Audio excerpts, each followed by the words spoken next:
Al igual que nosotros, ustedes también deben haber oído que algo está pasando en Venezuela estos días. Y como siempre sucede en estos casos, nos inundan las informaciones de medios privados con sus propios intereses. Ha comenzado el mismo refrán de siempre, con conceptos hechos para darnos miedo y no para informarnos. Surgen enseguida las grandes palabras: represión, dictadura, censura. Pero como ya estamos acostumbrados a leer los intereses de la oligarquía, de los banqueros y muchas veces del imperio norteamericano detrás de estas noticias, vamos a tratar de tener una lectura más profunda y entender lo que realmente está pasando en Venezuela. Es muy importante tener una mirada geopolítica. Lo primero que tenemos que saber es que Venezuela tiene las más grandes reservas de petróleo conocidas en el mundo. Pero entenderemos mucho mejor lo que está pasando en Venezuela si damos una mirada a su vecino del norte, a los Estados Unidos. La sociedad estadounidense es una de las sociedades más consumidoras de los derivados de petróleo en el mundo. Primero que nada, en lo referente a la gasolina. Los Estados Unidos tienen la más alta tasa de carros por habitante en el planeta.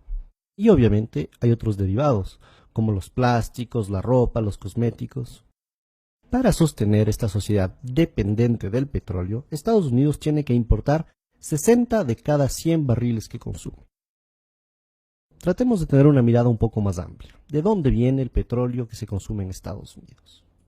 Y en este sentido, el Medio Oriente es una zona clave. Estados Unidos importa una parte importante de su petróleo de Arabia Saudita, Qatar y los Emiratos Árabes Unidos. Y con estos aliados se han lanzado en una estrategia para tener una hegemonía política de la zona. Es así que son estos intereses energéticos, tanto en gas como en petróleo, que están detrás de la guerra de Irak, de la violencia actual en Siria, de la ocupación en Palestina y de la intervención en Libia.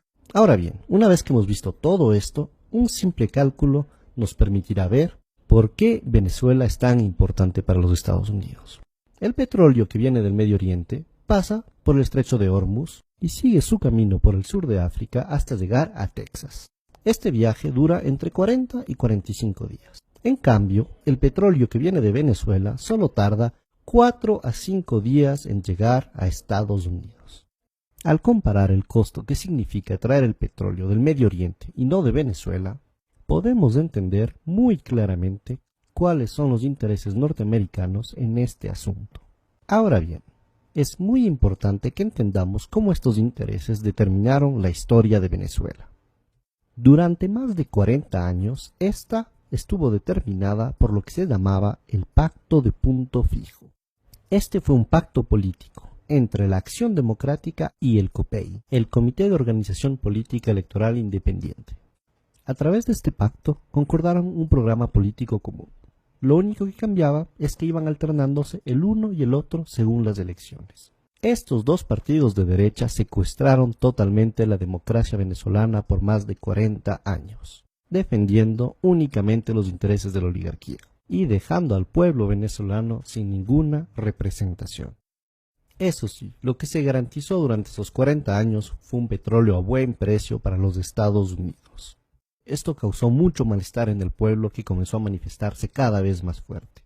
En febrero y marzo de 1989, estas manifestaciones llegaron a su auge hasta lo que se llamó el Caracazo.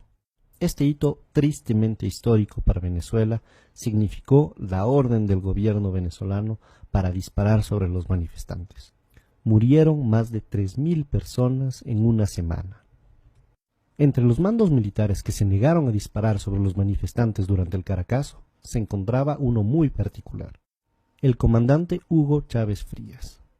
Luego de haber tratado de derrocar a este régimen asesino de la oligarquía a través de una rebelión militar que no funcionó, el comandante Chávez se presentó a las elecciones y fue así que fue electo en 1998 presidente de la República de Venezuela. El gobierno del comandante Chávez significó un cambio histórico para los venezolanos y venezolanas. Primero que nada, por el enorme reforzamiento de la democracia en el país. Se comenzó refundando de forma democrática todas las instituciones del Estado a través de una asamblea constituyente.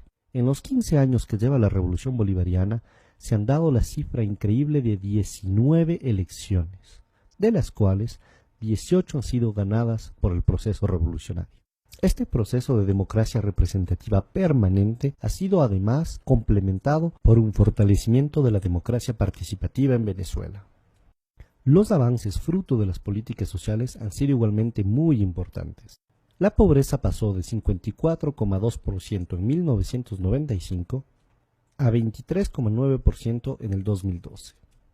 La mortalidad infantil disminuyó de 50%.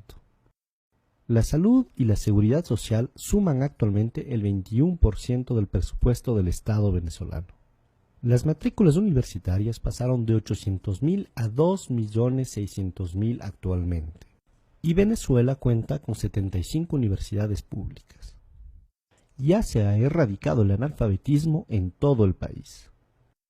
Obviamente, el imperio norteamericano, viendo que por primera vez en la historia un gobierno venezolano se ocupaba mucho más de su pueblo que de los intereses norteamericanos, y que el nuevo proceso de unión soberano y emancipador de América Latina amenazaba su hegemonía política, no se quedó con los brazos cruzados. En el 2002 apoyó claramente un golpe de Estado en contra del gobierno democráticamente electo de Hugo Chávez. Al haber fallado este intento gracias a la movilización popular, fomentaron un sabotaje económico a través de un paro petrolero con el apoyo de la oligarquía. Sin embargo, este nuevo intento de desestabilización también fracasó. Es así que tenemos que entender que lo que está pasando en Venezuela es un nuevo proceso de desestabilización. Lo único que ha cambiado es que esta vez es una nueva estrategia, lo que llamamos el golpe suave. El primer paso es la guerra económica. Por más de que se han hecho ya muchos cambios en la economía venezolana, el país sigue dependiendo muchísimo de las importaciones para satisfacer sus necesidades básicas. Y la misma oligarquía que creó históricamente esta situación está tratando de aprovecharse ahora de ella. Por un lado, algunos de los industriales ligados con la oligarquía que quiere acabar con el proceso bolivariano están tratando de crear escasez de productos básicos para crear descontento popular. Y por el otro lado, algunos sectores importadores que también quieren acabar con este proceso están especulando con los dólares en vez de utilizarlos para importar productos de necesidades básicas para el país. Esto demuestra una vez más el cinismo de la oligarquía venezolana dispuesta a todo para volver al poder. Muy bien, ahora veamos el segundo y tal vez el más importante de los ejes del golpe suave. Este es el de la manipulación mediática. La oposición golpista venezolana tiene dos facetas.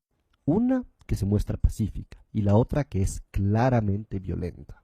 Y ciertos medios de comunicación, tanto en Venezuela como en el exterior, se han convertido en el eje central de esta estrategia de golpe suave al manipular de forma totalmente vergonzosa los hechos que están sucediendo en Venezuela. Ellos quieren hacer creer al mundo entero que el gobierno venezolano está reprimiendo duramente simples manifestantes pacíficos. Pero este guión ya lo conocemos y no caeremos tan fácilmente en esa trampa. Si miramos un poco la historia de estos últimos años en América Latina, nos damos cuenta que Estados Unidos y las oligarquías no se han quedado de brazos cruzados frente a los movimientos progresistas. Primero estuvo el fallido intento de golpe de Estado en Venezuela en el 2002. Desafortunadamente, en el 2010 el golpe de Estado en Honduras sí funcionó. Después le tocó el turno al Ecuador, donde por suerte el intento de golpe de Estado del 2010 fracasó. Pero esto no se acabó ahí. El gobierno paraguayo de Lugo no tuvo tanta suerte y en el 2012 fue derrocado por un golpe de Estado parlamentario. Finalmente, en el 2012 y recientemente en el 2014 también se han denunciado intentos de golpe de Estado en Bolivia. Esta vez en Venezuela la historia está tratando de repetirse, pero no dejaremos que esto suceda. Los pueblos latinoamericanos hemos aprendido mucho de nuestro pasado, y esta vez no dejaremos que ni el imperio norteamericano ni las oligarquías nacionales logren arrebatarnos el proceso de cambio en el que nos encontramos. Fuerza, compañeros.